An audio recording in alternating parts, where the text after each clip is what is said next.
저는 청소업체를 운영하면서 장비가 있으니까 UV 살균기까지 돌려주는데 이 UV 살균기가 없다라고 하면 아까 살균 소독제 도포하고 피톤치드를 뿌려주는 것만으로도 충분합니다.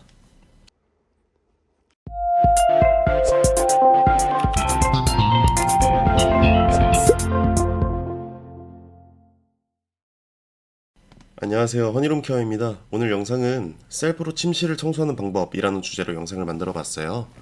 일단은 먼저 청소를 하기 전에 떨어질 수 있는 이런 물건들은 정리를 먼저 해주시면 됩니다. 그 다음 청소를 하는 동안 먼지가 많이 날릴 수 있기 때문에 창문은 꼭 열고 환기가 잘 되는 상태에서 청소를 진행해 주세요. 영상의 초반은 대청소를 할 때이기 때문에 마스크는 꼭 껴주시고 먼저 침구류를 정리해 주시면 되겠습니다. 그리고 매트리스는 세워주세요. 자, 먼저 벽지와 천장에 있는 먼지를 불어내 줍니다.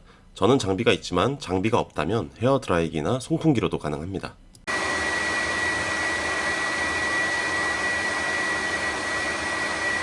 장비가 없을 땐 그냥 공기청정기를 틀어놓고 문을 닫았다가 10분 뒤에 다시 들어가시면 됩니다. 어차피 무거운 먼지는 바닥에 가라앉아요. 10분 뒤에 다시 방에 들어가 보면 무거운 먼지는 바닥에 가라앉아 있을 거고 더 이상 공기 중에 부유하는 먼지는 없을 겁니다. 이 상태에서 청소를 시작해야 됩니다. 바닥에 가라앉은 먼지를 먼저 제거해야 될 텐데 집에 있는 청소기로도 충분히 할 수 있습니다. 매트리스를 살짝 빼서 가려져 있던 곳도 꼼꼼하게 청소를 진행해 주고요. 지금 보면 저희 아들이 어렸을 때 붙여놓은 스티커가 되게 많이 보이네요.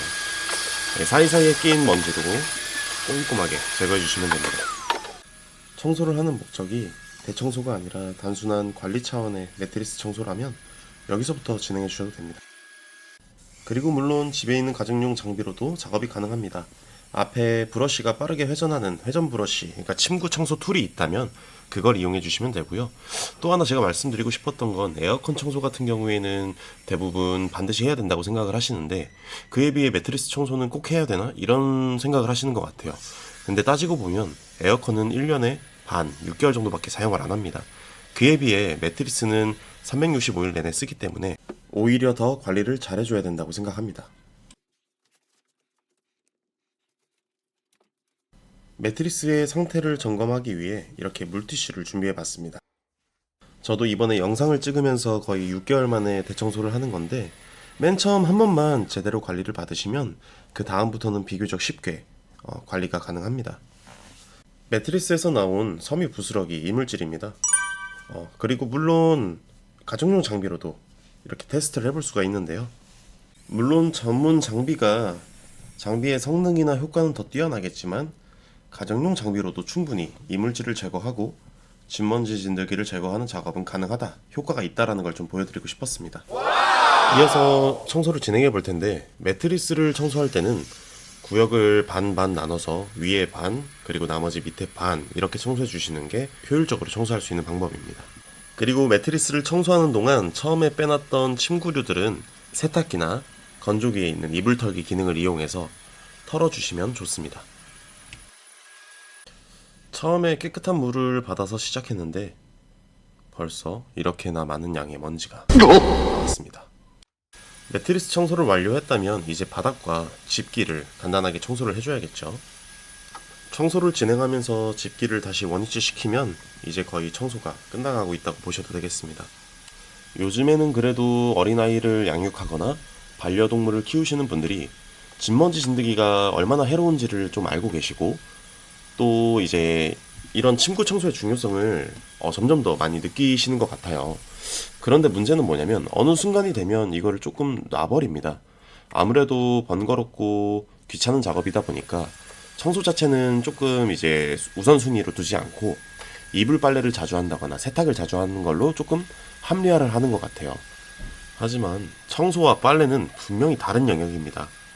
1, 2주에 한 번씩 빨래를 하는 건 좋습니다. 근데 청소할 자신이 없다면 차라리 주기적으로 업체의 관리를 받으시는 게 맞다고 봅니다. 매트리스만 청소하는 것은 10만원 미만으로 비교적 저렴한 가격으로 형성이 되어 있고 오늘 제가 한 것처럼 침실을 전체적으로 케어를 받으려면 한 10만원에서 15만원 사이에 비용이 발생하게 될 겁니다.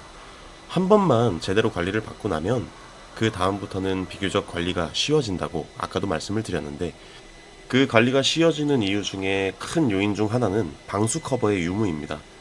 저는 만나 뵙는 고객님들께 항상 이 방수 커버를 꼭 쓰시는 게 좋다고 말씀을 드리고 있는데, 방수 커버를 사용하게 되면 진먼지 진드기의 번식률을 대폭 줄여줄 수 있습니다.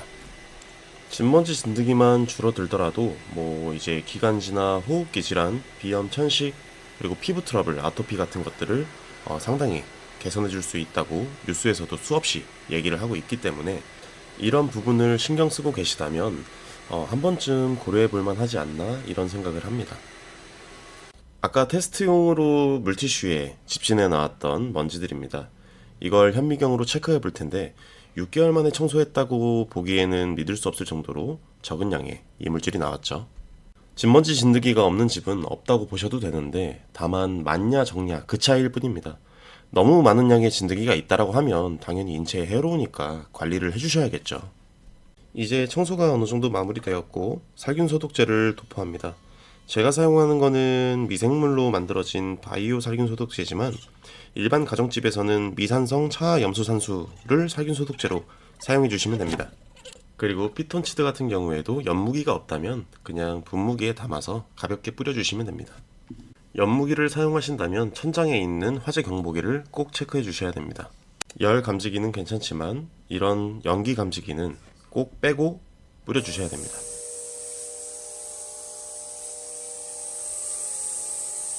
이제 청소가 끝났으니 아까 빼놓았던 침구류를 다시 원위치 시킵니다.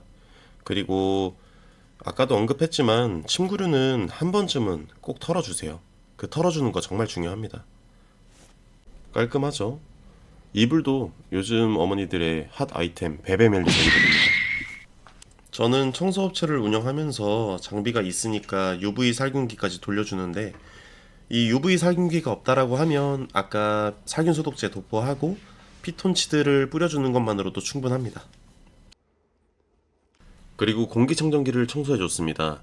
이 공기청정기도 잘 알고 계셔야 되는 게, 공기청정기는 사람이 활동하는 곳에서 가까운 곳에 있으면 안 됩니다. 최대한 멀리 떨어뜨려 놔야 되고요. 필터 같은 경우에도 최소한 2달에 한 번 정도는 청소를 해주시지 않으면 공기청정기의 효과를 제대로 볼 수가 없습니다.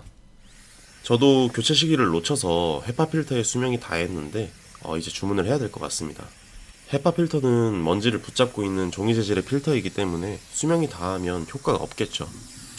그리고 무선 청소기는 이런 사이클론 방식인데 먼지가 많이 차 있으면 제대로 회전이 되지 않습니다. 흡입력이 떨어진다는 얘기죠. 청소라는 영역이 참 힘들고 번거롭다라는 것을 다시 한번 느낍니다. 청소 관련해서 궁금증이나 문의가 있으시면 댓글에 남겨주세요.